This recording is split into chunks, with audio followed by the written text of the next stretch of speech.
거액의 보험금을 받기 위해 보험회사를 방문한 한 여자. 그런데 잠시 후 보험회사 사무실로 들이닥친 형사들에게 현장에서 체포됐습니다. 대체 그녀에게 무슨 일이 있었던 걸까요?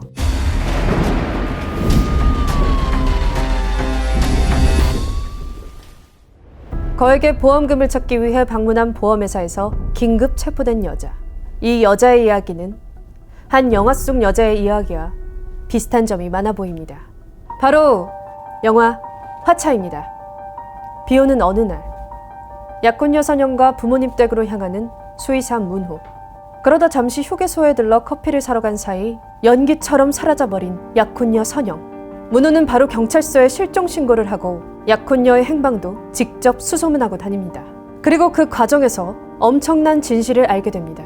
그것은 약혼녀의 신상 정보가 전부 가짜라는 사실이었습니다.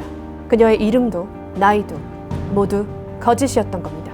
화차는 다른 사람의 인생을 훔친 한 여자의 비극을 그린 영화입니다. 극중 선영은 치밀하게 범행을 계획하고 의도적으로 범행 대상에게 접근합니다. 그리고 계획대로 살인을 저지르죠. 영화에서나 가능한 일이 아닌가? 라는 생각이 드실 수도 있지만 영화 속 끔찍한 범죄는 때론 현실이 되기도 합니다. 40대 여성 이미정. 그녀는 일정한 직업이 없었습니다. 그런데도 3개월 동안 7개의 생명보험에 가입한 그녀. 한 달에 300만 원에 달하는 보험금도 꼬박꼬박 냈습니다. 그러던 어느 날 이미정은 돌연 사망하고 맙니다. 무려 24억이라는 사망보험금을 남긴 채 말입니다. 그런데 이미정이 갑자기 사망하게 된 이유는 무엇이었을까요? 어느 늦은 밤, 쓰러진 한 여성을 데리고 급히 응급실로 들어서는 한 여자. 의료진이 서둘러 쓰러진 여성을 치료하려고 했지만 여성은 이미 사망한 후였습니다. 동행한 여자는 의료진에게 사망한 그녀의 이름이 이미정이라고 말합니다. 그리고 자신은 김지혜라고 밝혔죠. 이미정을 병원에 데리고 온 사람은 앞서 보험회사에서 긴급 체포됐던 바로 그 김지혜였습니다. 이미정의 사망 원인은 심근경색이었습니다. 평소 그녀에게 심장질환이 있었다는 김지혜의 말을 듣고 의사가 추정한 것이었죠. 이미정의 시신은 장례 절차 없이 곧바로 화장됐습니다. 그녀의 어머니가 신원을 확인해줬기 때문에 가능한 일이었죠. 그로부터 약 2달 후 이미정의 사망보험금을 받기 위해 김지혜는 보험회사를 찾습니다.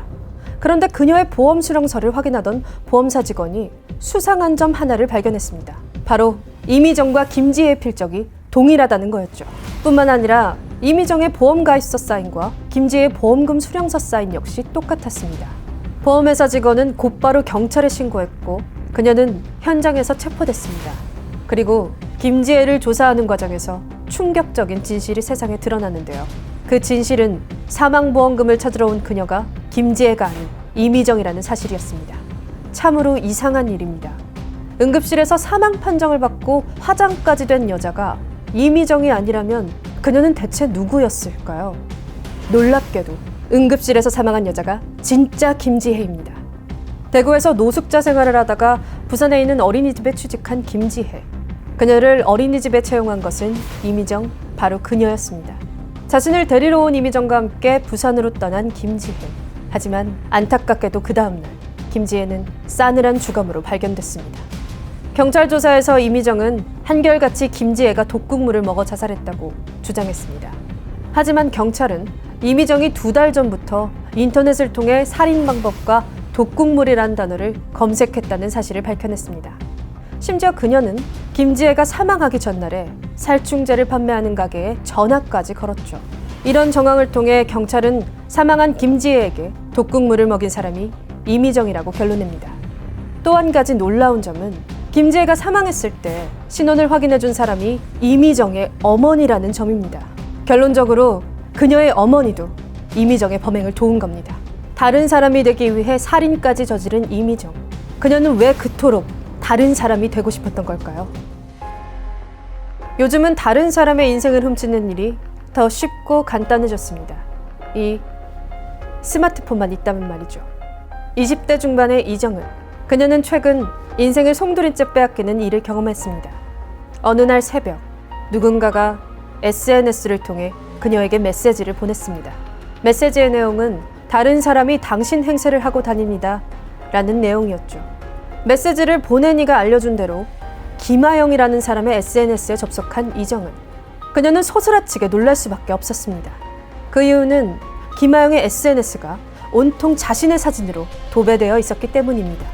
도대체 이게 어떻게 된 일일까요? 고등학생 김하영은 우연히 SNS에 올라온 이정은의 사진을 발견합니다. 이정은의 외모가 부러웠던 김하영.